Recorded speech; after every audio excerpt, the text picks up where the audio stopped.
السلام علیکم ورحمۃ اللہ وبرکاتہ۔ ہر طرف گہما گہمی تھی اور رنگ برنگے کپڑے پہنے بہت سے مہمان ہمارے گھر میں کھڑے خوش گپیوں میں مصروف تھے۔ میں 6 سال کے بعد بیرون ملک سے لوٹا تھا اور گھر کا جو ماحول میں نے دیکھا تھا وہ دیکھ کر میں حیران رہ گیا۔ ایسے لگتا تھا جیسے گھر میں کوئی شادی کا فنکشن ہے۔ میں کچھ دور ہی اپنی کالونی کے باہر اتر گیا تھا۔ میرے دوستوں نے بہت اصرار کیا تھا کہ وہ مجھے گھر تک چھوڑ دیں گے، لیکن میں نے انہیں یہ کہہ کر منع کر دیا کہ میں اپنے گھر والوں کو سرپرائز دینا چاہتا ہوں اور اس کے بعد میں ان کے ری ایکشن سے لطف اندوز ہونا چاہتا ہوں۔ لیکن میں یہ نہیں چاہتا کہ تم لوگ میرے ساتھ چلو اور ان کے بعد کے ری ایکشن کے بعد جب ابا جوتا اٹھائیں گے اور اماں ایموشنل ڈرامہ کرنے لگیں گی تو تب تم لوگ میرا مذاق اڑانے کے لیے وہاں موجود ہو۔ اسی لیے تم لوگ مجھے یہاں میری کالونی کے باہر ہی اتار دو، یہاں سے میں خود ہی چلتا ہوں، اندر اپنے گھر چلا جاؤں گا۔ میرا گھر اس کالونی سے زیادہ دور نہیں تھا۔ پہلے کے 5 گھر چھوڑ کر چھٹا گھر ہمارا تھا۔ میں چونکہ کالونی سے باہر اترا تھا تو میں اپنے گھر میں ہوئی سجاوٹ نہ دیکھ سکا تھا۔ میں نے اپنے دوستوں کو مسکراتے ہوئے الوداع کہا اور اپنا بیگ اٹھایا اور کالونی کے گیٹ سے اندر داخل ہو گیا۔ میں بہت کچھ سوچ رہا تھا، بہت سے منصوبے بنا رکھے تھے میں ابھی سے ہی اپنے والدین کے ری ایکشن کا سوچ کر لطف اندوز ہونے لگا تھا۔ میں سمجھتا تھا کہ آج کا دن ان کے لیے بہترین دن ہوگا، کیونکہ میں ان سب کو بڑا جھٹکا دینے والا ہوں۔ لیکن یہاں پہنچ کے تو میں خود جھٹکوں کا شکار ہو گیا تھا۔ دور سے ہی ہمارا گھر بلبوں میں ٹمٹماتا ہوا نظر آ رہا تھا۔ پہلے تو مجھے اپنی آنکھوں پر یقین نہ آیا، لیکن جب میں مزید قریب گیا تو میری حیرت کی انتہا نہ رہی۔ میں یہ سوچنے پر مجبور ہو گیا کہ آخر ایسا کون ہے کہ جس کی ہمارے گھر میں شادی ہے، اور میرے والدین یا کسی نے بھی مجھے یہ بتانے کی کوشش نہیں کی۔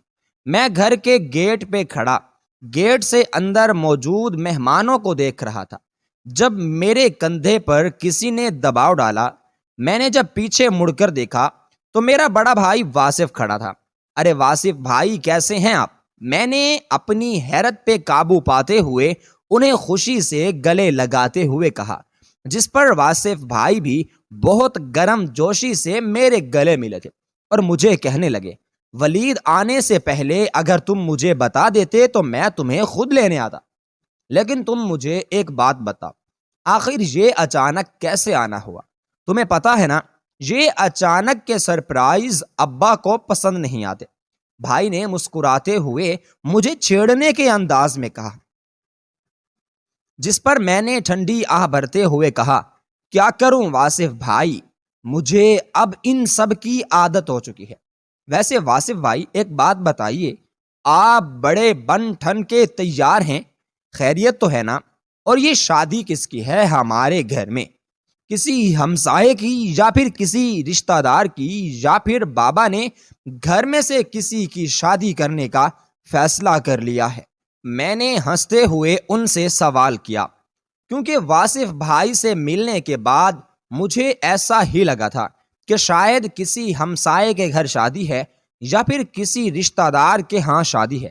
اس کے انتظام ہمارے گھر میں کیا گیا، لیکن جب واصف بھائی نے مجھے بتایا کہ شادی کسی ہمسائے یا رشتہ دار کی نہیں بلکہ ان کی خود کے گھر میں، تو میرے پاؤں کے نیچے سے زمین نکل گئی۔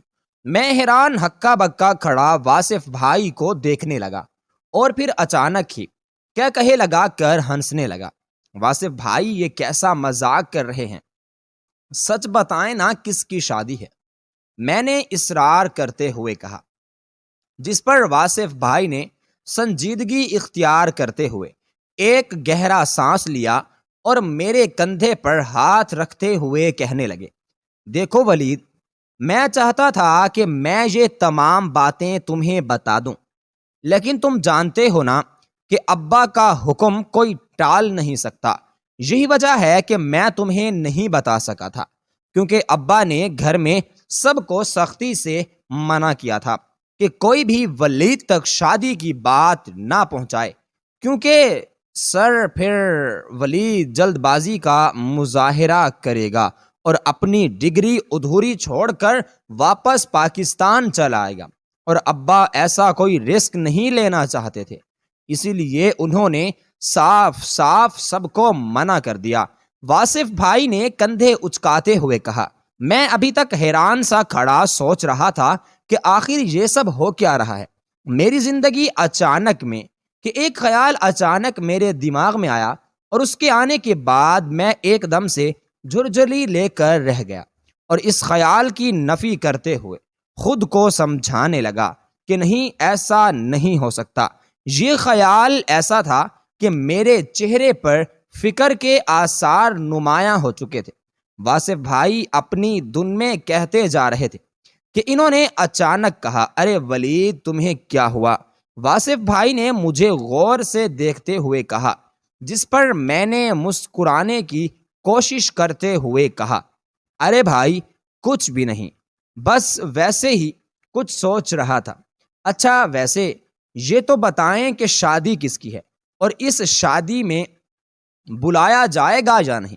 میں نے بات مکمل طور پر بدلتے ہوئے کہا، جس پہ واصف بھائی نے کہا، ارے بھائی کیوں نہیں، آخر تم میرے چھوٹے بھائی ہو، تمہیں کوئی گھر سے تھوڑی باہر نکال دے گا، اور شادی جس کی ہو رہی ہے وہ تمہارے لیے سرپرائز ہے۔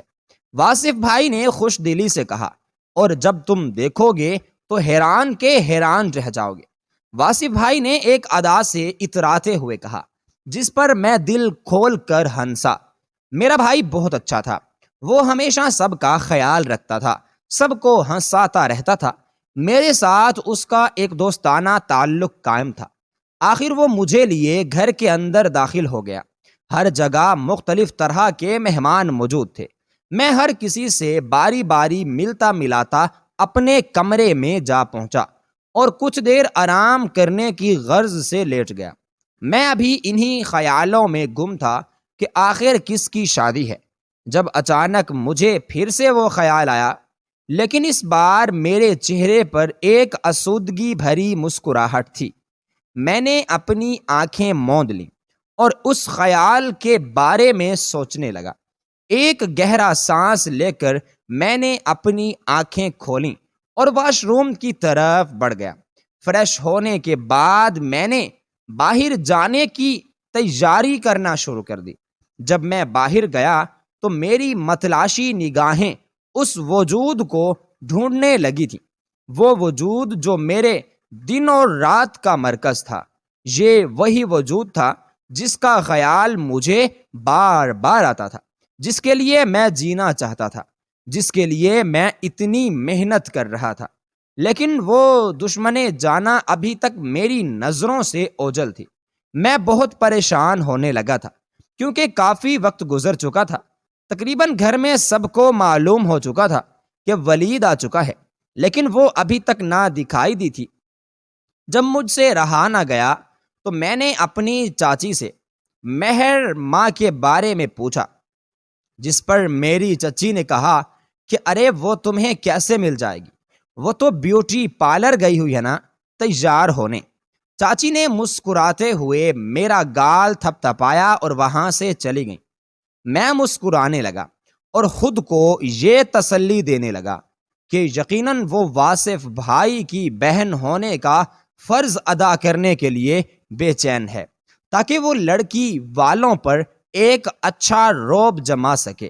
وہ ایسے ہی تھی، الہڑ شوخ، اپنی موج میں رہنے والی۔ شاید یہی وجہ تھی کہ مجھے اس سے بے پناہ محبت تھی۔ 1 گھنٹہ مزید یوں ہی گزر گیا، لیکن وہ دشمن جانا ابھی بھی نظر نہیں آئی تھی۔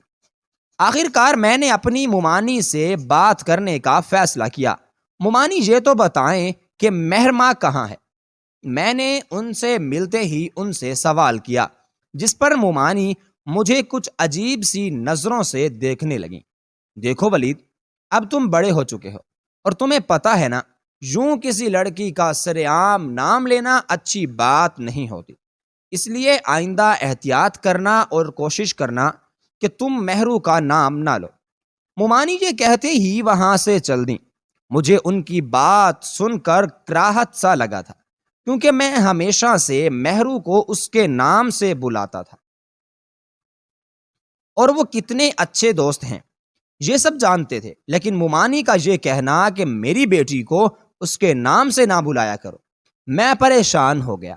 معاملہ جب زیادہ طول پکڑنے لگا تو میں نے اپنی چاچی کے پاس جا کر بیٹھا اور ان سے پوچھا، چاچی یہ مہرو باہر کہاں رہ گئی؟ میں نے ارد گرد دیکھتے ہوئے کہا، جس پر چاچی نے پیچھے سے ایک دھب رسید کی اور کہنے لگی، مہرو ماں بھابھی وہ تمہاری بھابھی بننے والی ہے، تو بہتر یہی ہے کہ تم اسے تمیز سے بات کیا کرو۔ دوستی اپنی جگہ، لیکن اب رشتہ بدل گیا، تو تم نے اب اس رشتے کے تقدس کا خیال رکھنا ہے۔ چاچی مسکراتے ہوئے میرے بال خراب کرنے لگیں اور مجھے سناٹے میں چھوڑ گئیں۔ میں لفظ بھابھی پر اٹک گیا تھا۔ مہرماں میری بھابھی آخر کیسے؟ میرا دماغ تو ابھی تک اسی بات کا شکار تھا۔ مجھے کوئی بات سمجھ میں نہیں آ رہی تھی۔ مجھے اچانک ہوش آ گیا۔ شاید میں نے چاچی کی بات ٹھیک سے سنی نہیں ہے، لیکن جب میں نے دیکھا کہ تقریباً تمام لوگ ہی وہاں موجود ہیں اور مہر ماں اور واصف کے نکاح کی تیاریاں کر رہے ہیں، تو میں شدت سے مہر ماں کا انتظار کرنے لگا۔ آخر کار مزید 1.5 گھنٹے کے انتظار کے بعد مہرو سیدھا اپنے والدین کے ہمراہ اسٹیج پر پہنچی اور واصف بھائی کے پہلو میں جا بیٹھی۔ اس کے لیے محبت، عقیدت، سب کچھ واصف بھائی کے چہرے سے پھوٹتا ہوا نظر آتا تھا۔ میں اپنے بھائی کو آج دیکھ کر بہت خوش تھا، لیکن بہت غمگین بھی تھا، کیونکہ میرے بھائی کی شادی میرے ماموں کی بیٹی میری پہلی اور آخری محبت سے ہو رہی تھی۔ اس کو میں برداشت نہیں کر پا رہا تھا۔ آخر وہ مشکل وقت بھی آن پہنچا جب مہرو اور واصف بھائی کا نکاح کروا دیا گیا اور وہ دونوں ہمیشہ کے لیے ایک دوسرے کے نام لکھ دیے گئے۔ ماموں نے مہر ماں کی تعلیم کو مد نظر رکھتے ہوئے یہ فیصلہ کیا تھا کہ مہرو کی رخصتی وہ 1.5 سال کے بعد کریں گے، کیونکہ تب تک مہرو کی ڈگری مکمل ہو جائے گی اور اسے کچھ گھرداری بھی سکھا دی جائے گی، جس پر میرے والدین نے بھی اپنی رضامندی کا اظہار کیا تھا۔ خیر، نکاح کے وقت بھی میں خاموش تھا، نکاح کے بعد بھی میں خاموش ہی رہا اور مہرو کے بالکل سامنے جا کھڑا ہوا، لیکن ایک بار بھی اس نے نظر اٹھا کر مجھے دیکھنے کی کوشش نہ کی تھی۔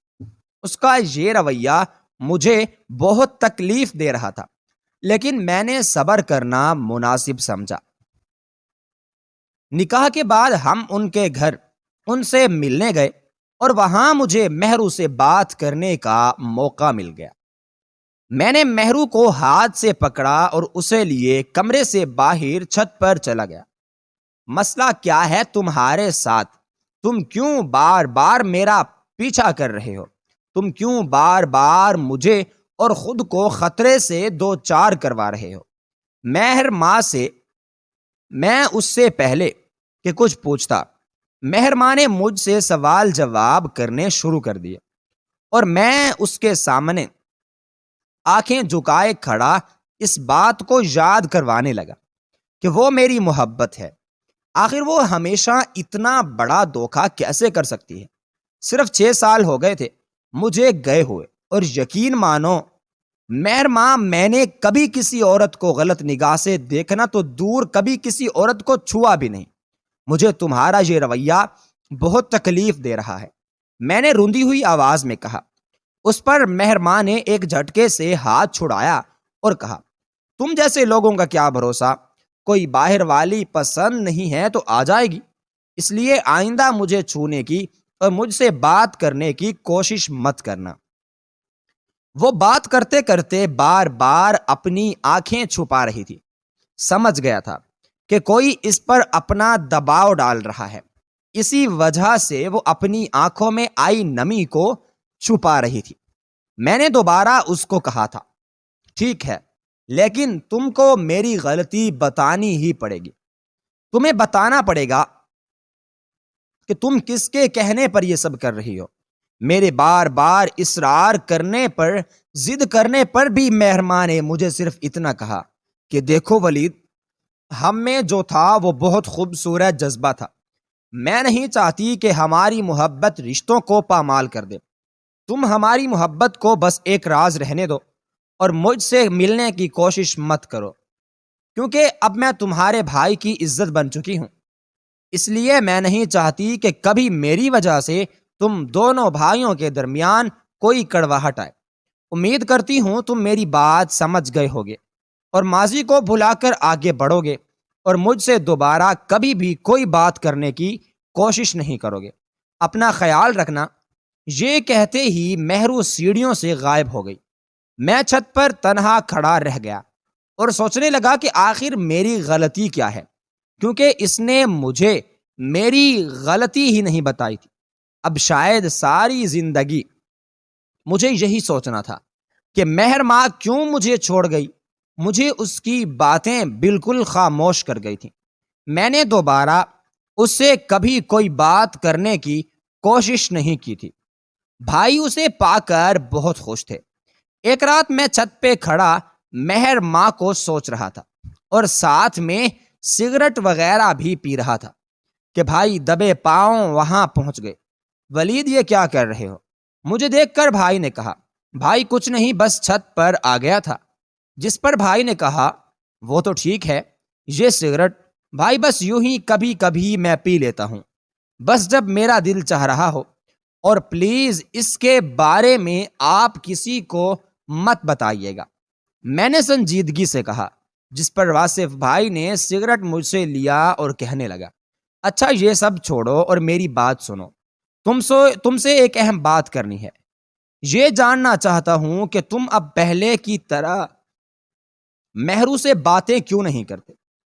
واصف بھائی نے بنا تمہید باندھے ہی اپنی بات کا آغاز کیا.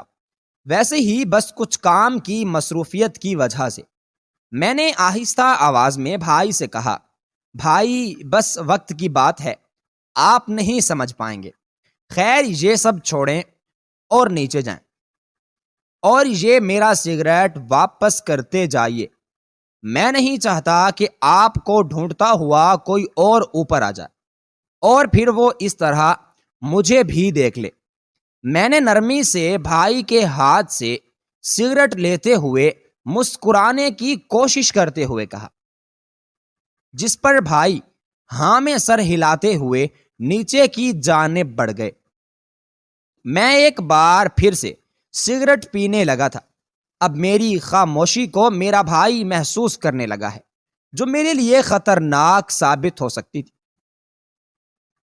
اس لیے اب میں نے نارمل زندگی گزارنے کا فیصلہ کیا کہ اب میں کسی کو بھی اس بات کا احساس نہیں ہونے دوں گا.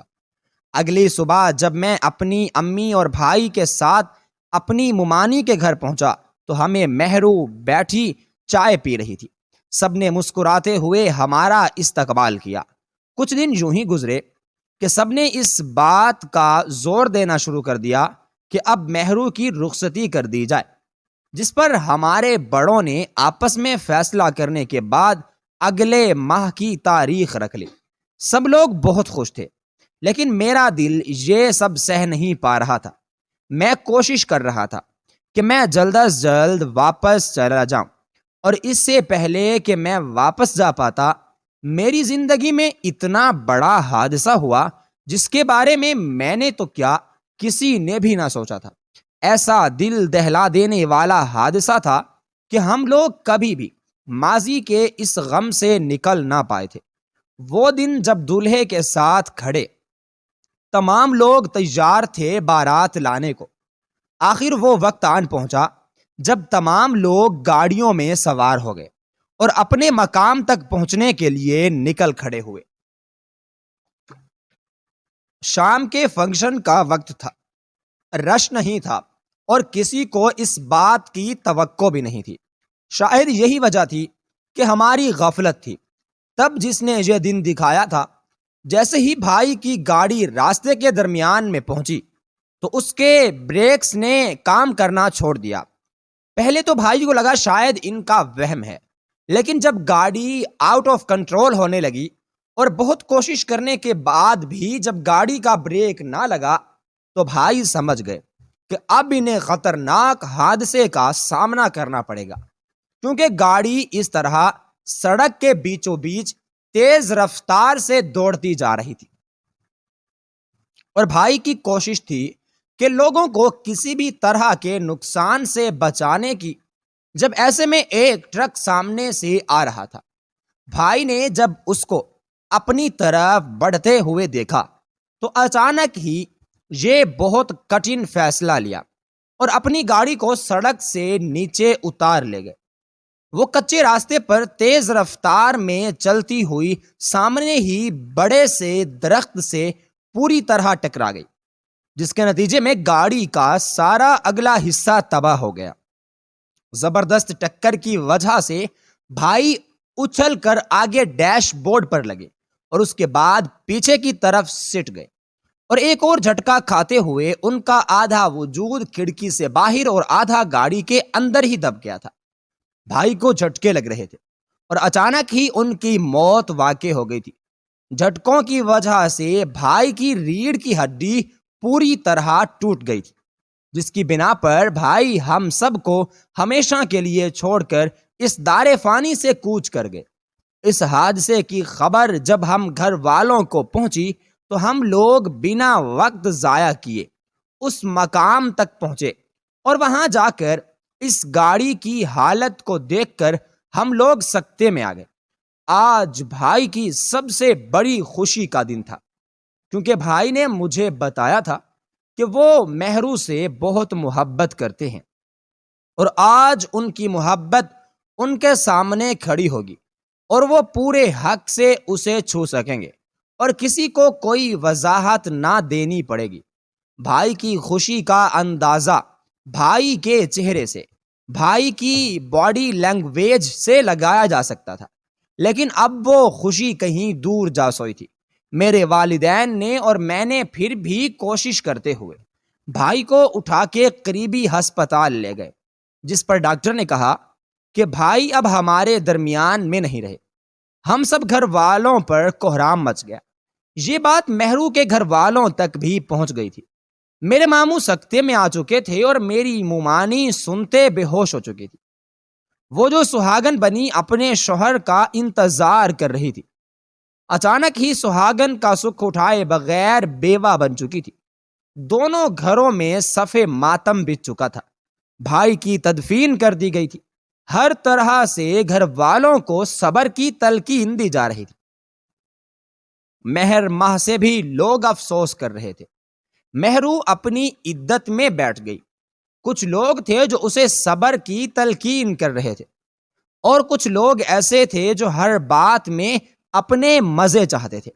انہوں نے یہ باتیں کرنا شروع کر دیں کہ مہرو منحوس ہے، یا پھر مہرو کے قدم بھاری ہیں۔ اس کے علاوہ کئی لوگوں نے تو یہاں تک کہا کہ شاید مہرو چاہتی ہی نہیں تھی کہ ایسا کچھ ہو۔ نیز جتنے منہ اتنی باتیں۔ مہرو اور میرے گھر والوں کو سننا پڑتا۔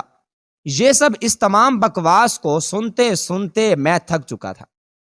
آخر کار ایک دن اپنے گھر میں آئی اپنے ابا کی کزن کے سامنے پھٹ پڑا تھا۔ اسے بتانے پر مجبور ہو گیا تھا کہ یہ سب اس کے گندے دماغ کا فطور ہے۔ کسی کی زندگی اور موت کا اختیار اللہ نے اپنے ہاتھ میں رکھا ہے۔ وہ کسی کے گھر میں آنے سے، کسی سے کوئی رشتہ قائم رکھنے سے نہ تو آپ کو زندگی ملتی ہے، نہ ہی آپ کی زندگی میں جب جو ہونا ہے وہ پہلے لکھ دیا گیا ہے۔ یہ تو آپ لوگوں کی گندی ذہنیت کا کمال ہے کہ آپ ہر چیز کو کسی نئی بات سے باندھ دیتے ہیں۔ میں نے غصے میں چیختے ہوئے اس عورت کو حقیقت سے آشنا کروا دیا اور پاؤں پٹکتے ہوئے اپنے کمرے کی جانب چل پڑا تھا۔ حال میں موجود تمام لوگ خاموش تماشائی بنے میرے چہرے کو دیکھ رہے تھے۔ وہ عورت تو مجھے برا بھلا کہتی وہاں سے جا چکی تھی، لیکن میرے گھر والوں کو ایک راستہ دکھا گئی تھی۔ کچھ دنوں کے بعد مجھے میرے تایا نے اپنے کمرے میں بلایا اور کہنے لگے، ولید واصف کے چلے جانے کا ہم سب کو بہت دکھ ہے، لیکن تم جانتے ہو کہ اب مہر ماہ کے بارے میں لوگ طرح طرح کی باتیں کرنے لگے ہیں، اس سے رشتہ جوڑنے سے ہچکچا رہے ہیں۔ تو ہم نے سوچا ہے کہ ہم واصف کی بیوہ کو ہی اپنے گھر کی بہو بنائیں گے، لیکن واصف کی بیوہ کی حیثیت سے نہیں بلکہ تمہاری بیوی کی حیثیت سے۔ یہ کہنا تھا کہ میں نے نگاہ اٹھا کر تایا کو دیکھا، لیکن تایا یہ سب کیسے ممکن ہو سکتا ہے؟ میں نے نفی میں سر ہلاتے ہوئے تایا سے کہا، تم اس کی فکر مت کرو، وہ سب میں کر لوں گا، اور مجھے اپنے کمرے میں بھیج دیا۔ میں الجھن کا شکار ہو گیا تھا۔ مجھے سب سے زیادہ فکر مہرو کی تھی کہ وہ کیسا برتاؤ کرے گی۔ کچھ دنوں کے بعد تایا نے سب کی رضامندی جاننے کے بعد میرے ماموں کے گھر مہرو کا رشتہ لیے چل دیے، جسے سن کر ماموں سوچنے پڑ گئے اور مہرو سے اس کی اجازت طلب پر، جس پر اس نے کہا کہ جیسے آپ مناسب سمجھیں، مجھے کوئی اعتراض نہیں ہے۔ میں محسوس کر سکتا ہوں کہ مہرو کے چہرے کی وہ رونقیں کھو گئی ہیں۔ شاید یہ نکاح کا کمال تھا کہ وہ بھی واصف بھائی سے محبت کرنے لگی تھی اور ان کا انتظار کرتی تھی، اور بچپن کا ساتھ تھا، ہم کزنز تھے، اور اچانک اتنا بڑا صدمہ، وہ بھی بارات کے دن۔ آخر کار وہ وقت بھی آن پہنچا جب مہرو سے میرا نکاح کر دیا گیا، اور اتنی ہی سادگی کے ساتھ اس کو رخصت کروا کر میں گھر لے آیا۔ مجھے کوئی خوشی، کوئی ارمان نہیں تھا۔ شاید میری محبت میرے بھائی کی محبت سے کم تھی۔ شاید یہی وجہ تھی کہ میں بالکل خاموش ہو گیا تھا۔ جب میں کمرے میں گیا تو وہ بیڈ پر نظریں جھکائے بیٹھی ہوئی میرا انتظار کر رہی تھی۔ میں قدم قدم چلتا اس کے قریب جب بیٹھا اور انگوٹھی کی ایک ڈبی اس کی طرف بڑھائی۔ مہرو، یہ تمہاری منہ دکھائی ہے، اسے پہن لو، جسے اس نے خاموشی سے تھام کر سائیڈ ٹیبل پہ رکھ دیا، اور کچھ دیر ہمارے درمیان خاموش رہی۔ پھر میں نے گہرا سانس لیتے ہوئے کہا، میں جانتا ہوں کہ میں واصف بھائی کی جگہ کبھی نہیں لے سکتا، لیکن میں تم سے وعدہ کرتا ہوں کہ میں اپنی محبت کے بدلے تم سے کبھی محبت نہیں مانگوں گا، اور نہ ہی تمہیں کبھی کسی چیز کے لیے مجبور کروں گا۔ تم جب جاؤ آ جا سکتی ہو، جس پر مجھے کوئی مسئلہ نہیں ہے، کیونکہ میں اپنے رشتے کی بنیاد عزت اور یقین پر رکھنا چاہتا ہوں۔ میں چاہتا ہوں کہ ہم جیسے پہلے دوست تھے، ہم ایک بار پھر ویسے دوست بن جائیں، تاکہ ایک دوسرے کے دکھ سکھ کو سمجھ سکیں۔ محبت کو درمیان میں نہیں آنا چاہیے۔ یہ کہتے کہتے میری آواز رند گئی تھی اور آنکھوں میں بھی نمی آ چکی تھی۔ وہ بھی بے آواز رونے لگی تھی۔ اس نے ہاں میں سر ہلاتے ہوئے کہا، ہاں تم ٹھیک کہتے ہو، ہمیں اپنی دوستی کے رشتے کو قائم کرنا چاہیے۔ میں وعدہ تو نہیں کرتی، لیکن ہاں میں کوشش پوری کروں گی کہ تمہیں مجھ سے کوئی شکایت نہ ہو۔ میں نے مسکراتے ہوئے دیکھا۔ وہ ایک چھوٹی سی کوشش آج ہماری 30 سالہ خوشحال زندگی کی وجہ بنی ہے، لیکن ایک اچھے ہم سفر کی صورت میں۔ میں سمجھتا ہوں کہ اگر وہ صرف میری محبت رہتی تو شاید زندگی کے اتار چڑھاؤ میں ہم ایک دوسرے کے ساتھ نہ رہ پاتے، لیکن ایک دوست ہمیشہ آپ کے ساتھ رہتا ہے، کبھی آپ کو تنہا نہیں چھوڑتا، اور ہمارا رشتہ بھی اسی بنیاد پر تھا۔ یہی وجہ ہے کہ اس نے میرا غم اور میں نے اس کا غم سمجھا، عزت دی اور ایک خوبصورت خوشحال زندگی گزار دی۔ میں جب بھی اپنے ماضی کو دیکھتا ہوں تو بس مجھے ایک ہی بات یاد آتی ہے کہ بس وہ حادثہ آج بھی دل چیر کر رکھ دیتا ہے۔ میرا جوان بھائی کیسے منو مٹی تلے سو گیا۔ بہرحال موت برحق ہے اور اٹل حقیقت ہے۔